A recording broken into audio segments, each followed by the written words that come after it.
Hey guys, how's it going? I'm Duke of Italy. Welcome back to another video. Today we are covering the Britpop chart part 3. This is post-Britpop territory.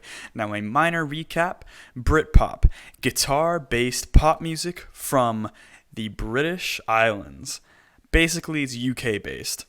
A lot of poppy techniques, but a little bit of diversity in the style overall, with some clear influences from pop music, specifically the Beatles, with influences of shoegaze and punk, post-punk, new wave, you name it. It's kind of a combination of a whole bunch of British stylings, including the Manchester scene, which came right before. Funnily enough, they both kind of lasted for the same amount of time, but people really only talk about Britpop, just like I'm about to do some more. So the kings of Britpop were very obviously Oasis and Blur. Following close behind was Suede and Pulp, and I will be discussing most of them today. Now, the scene was kind of coming to an end as Oasis released Be Here Now, which was a flop in terms of style, and Blur hadn't released an album for a while, until the post-Britpop scene was started, and they released their self-titled album, the one with Song 2 on it. So we're just going to get straight into that one, because I'm sure you guys are dying to hear about it. So Blur self-titled kicks off with the song Beetle Bum. It's one of their more famous tracks. So Beetle Bum, it kind of keeps up the trend of Britpop albums where it's not an intro track. I don't know why so many Britpop albums did that, but Beetle Bum's like that too. And before you knock down my door for saying that Beetle Bum's not an intro track, it's a good song. It's just not a good intro song. It's very somber, a little more quiet, and it's not super fun. Not that it's bad. A song doesn't have to necessarily be fun to be good, because it's a more mellow track, and it kind of dives into the heroin addiction of the lead singer, whose name I forgot, but here it is, Now, I personally think Beetle Bum should have been switched with the second track, Song 2, and the reason for that is that Beetle Bum really foretells what the rest of the album's going to sound like, and Song 2 is totally different. Song 2 is almost noise rock. It's parody of grunge, and it's so heavy. The tone on the bass is disgusting, but it adds to the fun of the song. Like, clearly the tones of the bass and the guitar are so cranked beyond belief that they weren't meant to sound perfect, and understandably grunge had a more dirty sound, but this was far beyond that. And the production technique was actually kind of clean, so you could really pick out every little bit and piece of where almost the fingers were placed. Funnily enough, I found that this album was actually pretty fun other than Beetle Bum. You've got a song called Country Sad Ballad Man, which is kind of a parody of 90s country in a way with the instrumentation, but then it adds in some heavier guitars later, which is a really nice touch. The track On Your Own is an unconventional psych track that I felt kind of tied together the whole stylings of the album and made it just diverse enough. Pretty much my only flaw with this album is that the way it tried to end, it kind of dragged on a bit with what it was trying to accomplish, so it just kind of seemed to run out of steam for me. Also, none of the songs peak out that much other than the ones I've already mentioned. The emotional depth they're trying to reach kind of gets poked at too many times, and it kind of overstays its welcome a bit. It doesn't have the impact of build as an album typically would have. Blur's self-titled album I thought was pretty good, but this leads us to their even darker album, 13. Now it starts off with Tender, and Tender, like Beetle Bum, is also a more sad track. Now, Tender, as the opening track, while it's still sad and slow, it has a quirkiness and kind of a weirdness in the way it's played that really hooks you. It honestly feels like Cool Waves by Spiritualized, and just kind of the way it drags on at the end and it keeps repeating the same thing over and over, but it does accomplish that sort of krautrock psych effect that it just kind of mellows you out and keeps you going. The track Bugman jumps into the sort of electronica grunge idea, which is super bizarre, but it's really appealing. The track Coffee and TV has a real indie feel, but in my opinion, it felt like the most inspired commercial song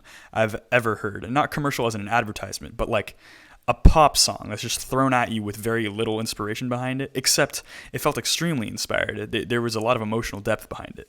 It was pretty relatable and sweet, and the organ outro was pretty fantastic as well. The track 1992 also has that emotional depth that we've been looking at so far, and it has a way of digging at you kind of like this track February Stars by Foo Fighters, if you guys are aware of that one, and the way that it builds. And while it has a similar issue as an album as their self-titled, where it does just seem to drag on a bit at the end, the tracks are more substantive, and overall they're more rock solid. So I thought 13 was actually pretty great.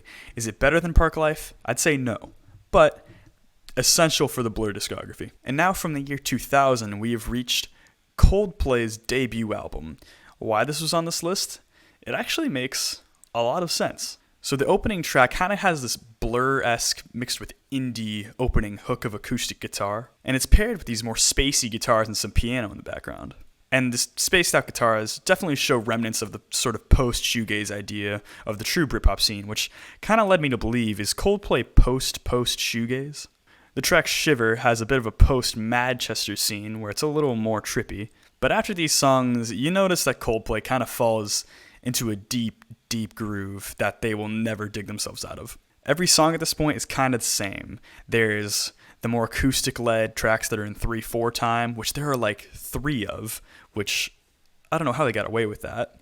Other tracks on here kind of feel like the Ben's B-side that is not nearly as good, especially High Speed. The thing with this album is that after the first couple tracks, it no longer takes any risks, it never fluctuates, it really dampens the overall strength of the album. So overall, this is a shorter album, which obviously Coldplay could have not have gone any longer without making something kind of bad, but overall, there's some strengths here and there. It's really nothing special. So if you dig Coldplay, this might appeal to you. It's highly, highly commercial, and they just try the same thing over and over again. So I guess it's okay. Now we reach the album The Man Who by the band Travis. Now this album had influences of shoegaze, and also it felt like a bridging connection between 2000s alternative rock and the Britpop scene. One of the best benefits of this album is that Fran Healy has an amazing voice. For the first leg, I thought all the songs had a very similar pacing to them, but that was probably the biggest flaw so far. The song Driftwood had a bit of a soft rock shift, and then it turned into a bit of a southern rock style with the guitar. The track Last Laugh, honestly, if it was a little more lo-fi and darker, it could have been on a neo-prog album. There's one sort of encompassing idea of the last few tracks that seems to kind of be around all of them. They're all a bit drony, all a bit spacey, but the track Slideshow at the end of the album sort of takes all these ideas and compresses them in a way that makes it as appealing as possible in just one track, which kind of leads me to believe that you could have cut the previous tracks and just kept this one, but I mean, it's their album. So yeah, overall, I thought this album was pretty good. After I've mentioned Pulp in this video and in previous videos, they had one more album that they, I guess, really had to release for the post-Britpop scene, and that album is This Is Hardcore. Now, the thing about Pulp is I was never too into them. I thought Different Class was a pretty good album, but His and Hers didn't rub me the right way.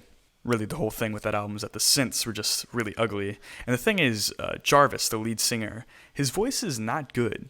And it's not like it's characteristically overly British, because it is, but it's also just not a good voice.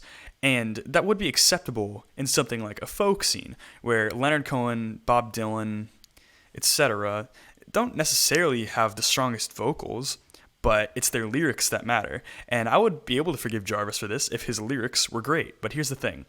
His lyrics aren't great. Basically, the album starts off with a track called The Fear, which sounds like something off Different Class, except it's a little more dreary. It's a lot more organic with the lack of synths this time. And it's got this sort of tremolo guitar ending that sounded pretty nice. Unfortunately, this is where the strengths of the album kind of come to an end. You got the track Dishes, which follows shortly after, which is a song, I guess, where he's comparing himself to not being Jesus Christ for some reason.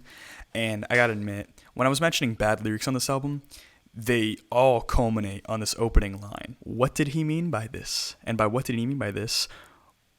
Did he actually think this was going to be good? Also, his vocal stylings on here are particularly rough. Other than that, the song's fine, I guess. These other weird lyrical moments come in songs like Help the Aged or Help the Aged. That's how he pronounces it. It's kind of clunky, but you know, maybe it's a British thing. Where that song, I like the message he's literally going for, that he's like trying to convey, but there's like a metaphor that he's trying to pass along it's just weird. Like I can't get with that at all. Basically, every song on here is just okay. Like none of them are too special except the opening track, but they all have a bit here or there that's super cringy, and it ruins the track for me. So I gotta admit, this album was super clunky. It did not appeal to me very much. Jarvis's vocal is just, like why? Like he has his own solo work too. Like this band is really his thing. He's like the Robert Fripp of this band, minus the genius, obviously, because King Crimson's fantastic. But after Different Class, this band just falls off, and then Jarvis just keeps going on to make his own solo work, I guess. So I could go on further and further, but this album I don't recommend. Unless you're liking Pulp's stuff before a lot, then I guess you might like this. Next, we got International Velvet by Catatonia, if that's how you pronounce it. Now, this band's a little different because there's a female on the lead vocals, and her name is Saris Matthews. I hope I'm pronouncing that correctly. And she is Welsh, and don't you forget it. And first of all, I just want to mention, look at this album cover. That's awesome. Something about it is just so cool to me. Anyways, let's get into the track listing. So throughout this whole album, I thought the instrumentals were generally fine, but they never really stuck out to me too much. The vocals had a cool effect. Half the time they were kind of layered in a way, which was pretty cool. But the thing that really sets this band apart, because believe me, there is nothing else that sets this band apart. They are as generic can be, is that Saris Matthews, she keeps her Welsh accent while she sings, which I'm positive that there are other bands that have done that in the past, and I'm positive that there are bands that still do that. But this is the band that got posted on the thread. I'm not going to argue with it on the board. But her accent pops through, and it gives it a lot of character. Unfortunately, it's pretty much the only character, but it's enough. The track Mulder and Scully, which lyrically it was fun. It was about the X-Files characters, I think. And she was like comparing people to that. Weird metaphor, but I dig it. And the track ends with these space effects. It's fun. There's a track called I Am the Mob, which is absolutely off the walls ridiculous with the lyrics, just constantly making references to The Godfather. The entire run of the lyrics is like that. Now, unfortunately, this album is so commercially bent that it does kind of run out of steam towards the middle, but it's just chugging along just barely.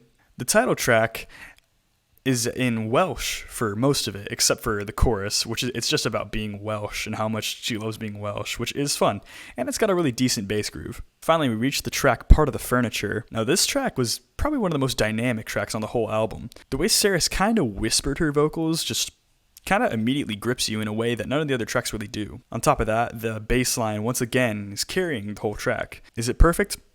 In no way is it perfect, but it's the strongest the album is right now. And it's definitely not the most commercial track on the album, which is probably why I like it so much.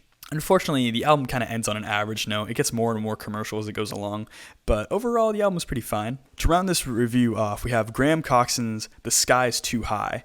Now, you guys probably have never heard of Graham Coxon, but he collabed with Blur on a lot of things. He sang on Coffee and TV, and apparently a bunch of other tracks.